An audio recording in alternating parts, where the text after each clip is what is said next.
Hello, YouTube.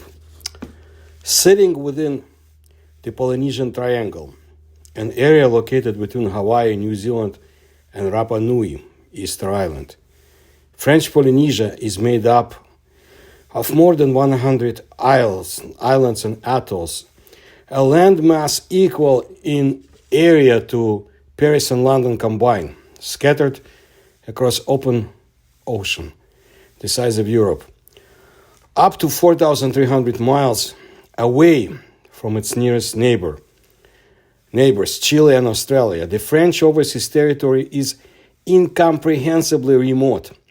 In various places on our planet, archaeologists find unusual artifacts that basically do not solve the riddles and mysteries of history, but only increase their number. One of such artifacts is the outlandish statues of the island of Nuku Hiva, which have no analogues on Earth. Looking at them, you cannot help but think about what kind of wild fantasy could have created these mysterious creatures. Or maybe the models for the ancient sculptures were aliens, some even say reptilians, who once visited the island, or that still reside under the waters in the abyss. Marquesas Islands, this archipelago, is home to the most distant specks of land, far from anywhere on the planet. The 12 main islands of the Marquesas archipelago represent a land surface of 1,052 square kilometers, aligned on a southeast-northwest axis of 350 kilometers. Ranging from 1.1 to 5.5 million years old, the oldest islands such as Eao and Hatutu are found in the northwestern part of the archipelago, and the youngest islands such as Hiva Oa and Fatu Hiva are found in the southeastern part. Northern group of 6 islands cluster around Nuku Hiva, while a southern group of islands surrounds Hiva Oa. Nuku Hiva, the biggest island, measures 340 square kilometers, with a summit at 1,224 meters above sea level. Nuku Hiva has always been the most magical and mythical of the Polynesian Marquesas Islands, attracting Herman Melville and Robert Louis Stevenson to its idyllic shores so long ago. I hope to get there one day. And you will know why after listening to this video. Long ago, I heard from a Russian researcher and underwater archaeologist in his past life who dived near the island. And he saw tremendously interesting things down below. But let's continue. In the South Pacific Ocean, this archipelago of volcanic origin, the Marquesas Islands, so the largest one of them, like I said, is Nuku Hiva, or the Majestic Island. It was formerly known as Île Marchand and Madison Island. The quadrangular island of Nuku Hiva is an atoll with the area, it's about 330 square kilometers. And its length is 30 kilometers and its width is 15 kilometers. Nuku Hiva means majestic island, and this is quite justified. The nature is incredibly beautiful here. Lush greenery contrasts with mountain elevations, and in warm oceanic waters, a diverse, colorful underwater world shocks the imagination of even the most sophisticated traveler, as I was told. This natural picture is complemented by 2 extinct volcanoes surrounded by pointed rocks. The crater of one of them was filled with water, and such a thing is not often seen. Plus the absence of any natural disasters and rainy seasons. Some say it's like heaven on earth. Apparently, Nuku Hiva is a sparsely populated island. A little more than 2,000 residents live there permanently. In the middle of the last century, American archaeologists conducted excavations on the island.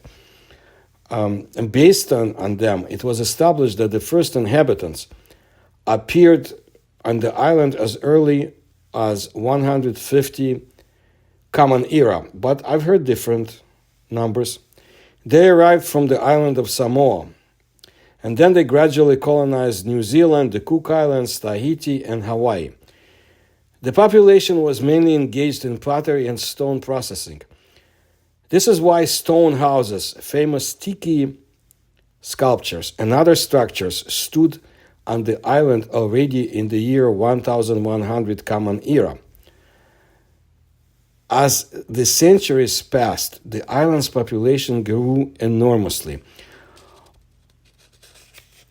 Although archaeological research suggests that the islands were colonized between 150 before Common Era and 100 Common Era by voyagers from West Polynesia, it turns out around 1,500 before Common Era, the presence of populations of the Lapita ceramic culture was already evident in the region of Fiji, Samoa, and Tonga. This is quite interesting. There is no doubt the island's ancestors were of Melanesian origin, even beyond Southeast Asia and Taiwan. The cultivation of breadfruit, as well as irrigated terraces of taro plants, are predominant. The word kaikai, which means food in Marquesas, is the same word used in Papua New Guinea and Melanesia. For the Europeans, though, the official discovery of the island was made by Spanish navigator Alvaro de Mendaña, who sailed by them on the July 21st of the year 1595. Landing in Nuku Hiva, he named them the Marquesas Islands in honor of Marquis de Cañete, at the time Spanish Viceroy of Peru. By the time the first Europeans appeared on Nuku Hiva, about 100,000 inhabitants lived on this small piece of land in the middle of the ocean. Imagine it. During the existence of Nuku Hiva, there were attempts to capture the island by the Americans, but they were unsuccessful. In 1842, the island became part of France. At the same time, the construction of the Catholic cathedral began. But even despite the constant visits of missionaries, Christianity took root there with difficulty. In addition, the island's population was gradually decreasing. Tribal wars claimed many lives. In addition, the Europeans brought diseases to the island to which the Aborigines were not immune. So in 1863, as a result of the smallpox epidemic, about 1,000 people died. Peruvian slave traders replenished slave stocks at the island. And in 1883, opium imported by the Chinese finally solved, so to say, quite bitterly, the demographic problem. And in 1934, only about 600 people remained on the island. Like any other nation, the local population has a legend about the origin of Nuku Hiva. According to it, God boasted to his wife that he would build a house in just one day. To do this, he gathered the entire earth, created islands from it, each of which corresponded to a certain part of the house. Nuku Hiva was roof in this design. They collected remains of the earth in a pile. That's how it was done. And thus, it turned out that the island of Wahuka, which is now east of Nuku Hiva, since such a small piece of land was densely populated, the problem of food was perhaps the most important. The Aborigines mainly ate plant foods, breadfruit, bananas, cassava, and so forth. It is clear that protein has always been in short supply. Even the fish that could be caught in oceanic waters were not enough to feed so many mouths. Not to mention pigs and chickens, even dogs were not disdained there. Perhaps that is why, according to scientists, many local tribes practice cannibalism. more often to replenish protein in the diet than for ritual ceremonies. But the latter cannot be discounted either. The inhabitants of the island enticed the sea deity Aika, offering him human sacrifices. The unfortunate man was caught like a fish on a hook, and then he was tied up and hung on a tree above the altar. They didn't touch the victim for a while, and then they started hitting him on the head with a baton until his brains were blown out. And some scientists believe that only for women and children, eating their own kind was necessary for sustenance. The men of the tribe thus appropriated the power of the defeated enemy. For the same purpose, they collected the skulls of the people they ate. It would seem that there is nothing special in Nuku Hiva. Beautiful nature, exotic local customs. Everything is like on other Polynesian islands. Only on this island, there is the village of Temehea Tohua, next to which there are several unique sculptures that have no analogues in the world. Presumably, the sculptures are stone deities of the ancient Polynesians, dating from the 11th to 14th centuries. Actually, there are stone idols elsewhere on Earth. You can see my videos about it, Eurasia. But in the French Polynesia, the Tiki idols, as they're called, are special. Let me explain about the Tiki in general, but a little later. But as of those on the island, they all have a strange appearance. It seems that the ancient sculptures carved out stone clearly. What they carved out were not images of terrestrial inhabitants. The creatures immortalized in stone had bodies with bulging bellies, large oblong heads on which huge eyes stood out, and they were dressed in clothes very similar to spacesuits.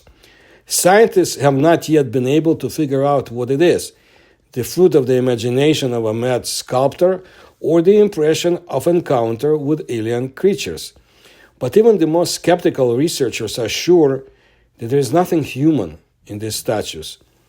Meanwhile, the Tiki are very similar to these descriptions of guests from deep space that our contemporaries encounter. So, did the residents of Nuku Hiva also see them? And they did not just see them, but fell under their power if they revered them as deities and worshipped them. The largest statue is 2.5 meters high. No sculpture repeats the other. Each depicts a specific deity. Locals are still convinced that the Tiki carry the power of the depicted god. One helps in military affairs, the second saves from trouble, the third contributes to a rich harvest, and so forth. Those who adhere to the hypothesis about aliens believe that different groups of aliens served as models for Tiki. Some sculptures look like reptilians, the most ancient and evil, according to some ufologists, creatures in the universe. By the way, their civilization had reached a high level of development, and its representatives could easily control people, according to the same ufologists. This is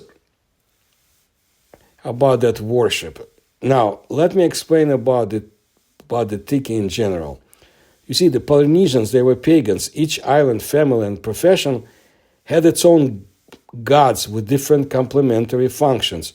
Marae, meaning temple in Tahitian, and it's the language of in the language of the Marquesas Island, it would be Me'ae. Mala'e is spoken in Tonga, and Mala'e in Samoa. And they were used to bring people into contact with Atua, gods in Marae, Atua caused by special rituals by Tahua, priests, descended to earth and inhabited in Tiki. Tiki in Marquesian for island, in Tahitian it would be Ti'i. In Hawaiian it would be Ki'ie. Or in Toa, such as also an island, I'm not sure how they differed. It's funny that the islands on Easter Island are called Moai. Before Catholicism was injected into the culture, Nuku Hiva's original inhabitants had a very strong and complex religious and cultural beliefs, and indigenous religion was strongly dualistic, postulating a living world of light, Ao, and a world of ghosts, darkness, deities, and night, Po. The presence of deities, Etwa, in this world was believed to be vital for making world efficient and for securing life and prosperity. There was an extensive hierarchy of deities, ranging from the founding originators of the cosmos to their particular expressions in the gods of occupations and places. And there also were shamans and chiefs, often linked with local temples, Meae. The aggrieved ghosts of major shamans were often propitiated to relieve famine, and many lesser figures were associated with illness and other misfortunes. Since the late 19th century, more than 90% of Marquesans have become Catholics, most of the remainder being Protestants who were descending from Hawaiian mission teachers. Modern Marquesan religion has not been really adequately investigated. But there are interesting elements that persist, including belief in a range of evil spirits. Archaeological sites are all over the island, and it is common to be able to find and explore marae, which are Polynesian temples. Nuku Hiva has some of the most preserved temples in Polynesia, some next to ancient sacred trees that really impress visitors, I was told, with the power of this place. Another group of sculptures, according to the same ufologist, and I do not necessarily agree with them, depicts the so-called gray aliens. They vaguely resemble a man with a puny body, thin arms, and a huge head. Only disproportionately large eyes and mouth betray alien creatures in them. There is an opinion that reptilians appeared on the island at first. They were able to enslave people, make them worship, become deities for them. And then they created the gray aliens, using them as slaves. That's why the sculptures are so different from each other. But this is just speculation, fantasy, and most of the so-called ufologists lack simple knowledge of history and culture of local populations, be it in Siberia, Yucatan, or in French Polynesia.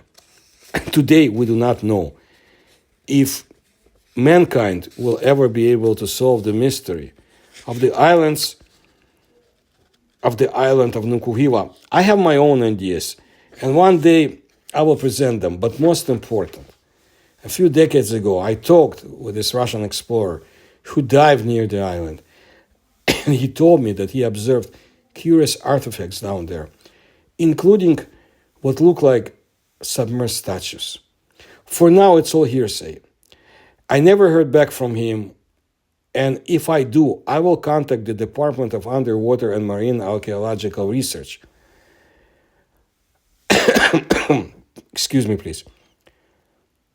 Personally, when I find the research funds, I will travel there and do my own research as well. And if it's possible, diving too. But I did some research about diving in the area. Some say that the best diving in French Polynesia is actually in the Tuamotu archipelago, comprised of 78 islands, all of which are atolls.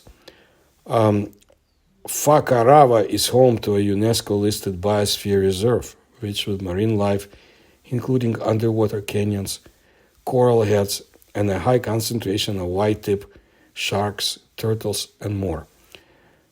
Off the beaten path are considered French Polynesia's new dive destination by more experienced divers. Hiva O in the Marquesas. The steep volcanic isles found there do not have lagoons or barrier reefs, but below the waterline, advanced divers see what's been described as a manta ray highway, along with sharks, dolphins, and whales. Remember, France has the world's second largest maritime territory. It has a little over 11 million square kilometers of exclusive economic zone, nearly as much as the United States. And it is estimated that this maritime area includes between 150,000 and 200,000 undersea sites. According to Michel Lure, Cultural Heritage Curator and Director of Department of Underwater and Marine Archeological Research. Set up by André Malraux in 1966, this department, which is a public service under the Directorate General of Heritage at the Ministry of Culture and Communication,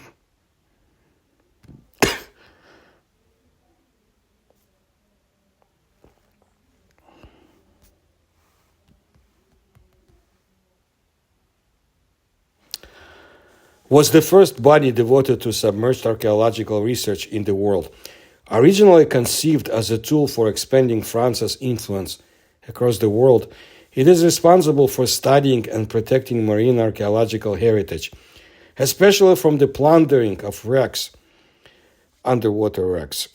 Now the world leader in the undersea archaeology sector, carrying out research, advisory and assessment missions in all the seas of the globe. The department is at the technological cutting edge. So maybe if I get concrete information, I will let this department know about underwater artifacts by Nuku Hiva. But again, for now, it's just hearsay. But something tells me that the department and its archaeologists already know what is hidden in the submarine caves there. The Marquesas Islands are an atypical geological hotspot.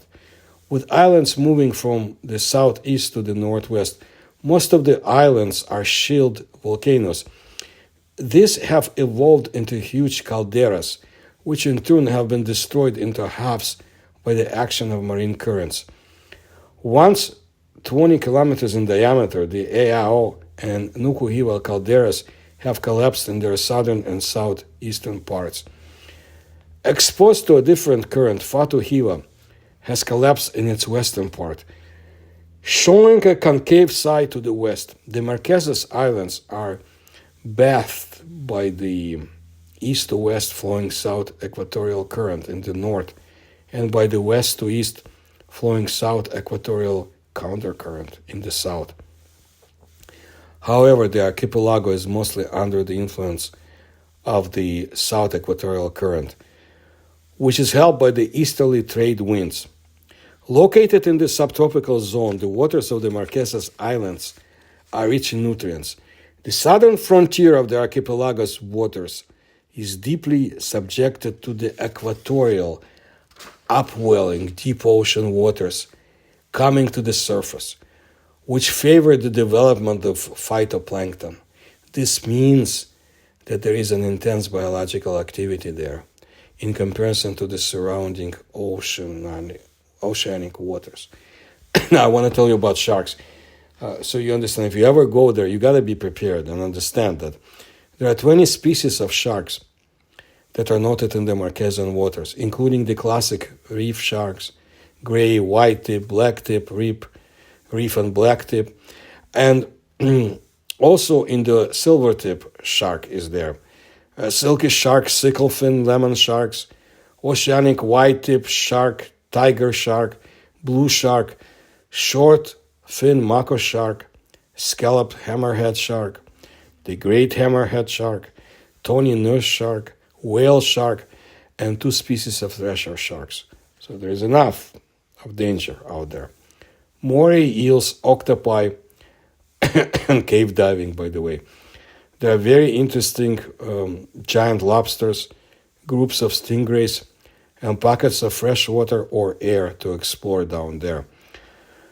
Because the conditions can be very difficult on Nuku Hiva, I heard recommendations from those who actually did dive that only the very experienced divers should do it. The visibility and the currents can be challenging and are to be taken into account. And by the way, I have heard about Xavier Curva, the dive master who specializes in scientific research, television shoots, working with millionaire boats, groups of Americans, although I heard different things. And sometimes he works as a consultant. I heard that he closed his operations in Atuona and concentrated at Nuku Hiva. He should know the diving there more than anybody because he's been doing it for decades. But my information is actually not new, and you should do your own research. Now, for some of the history, which I find fascinating, I always like to know more about local places. American whalers visited in the 18th and 19th centuries. Among them was Herman Melville, on the whaleboat Kashnet, who deserted the ship at Nuku Hiva in July of 1842. After a memorable escape with his friend Toby, Richard Tobias Green, he took refuge in the valley of Taipi, where he lived with the cannibals for 3 weeks. His adventures were relayed in his book Taipi, A Peep at Polynesian Life. It was published in 1846, and it ends with a thrilling escape. Then, more recently, if you judge by that, Robert Louis Stevenson, the Scottish novelist, who wrote a book in the South Seas, wonderful book if you've never read it. He was published posthumously in 1896. He left tracks as well on the island. And the French post-impressionist artist Paul Gauguin lived and died in Hiva in 1903. Later on, talented Belgian singer Jacques Brel, remembered for his song Le Marquis, also lived on the island for 3 years and died in Atuona in 1978. This is what I wanted to let you know today. Very interesting place, very interesting island with statues that are still inexplicable. You may want to take the hypothesis of the ufologists. You may want to link those statues to maybe former civilization in the area that we don't know anything about. But it should be studied more. And I hope to be there one day as well, like I said. So, if you like my research and you can support my research, please do so in the links you'll find in the description to this channel. Please like my videos. Please tell others about my work. Thank you for your attention to my work.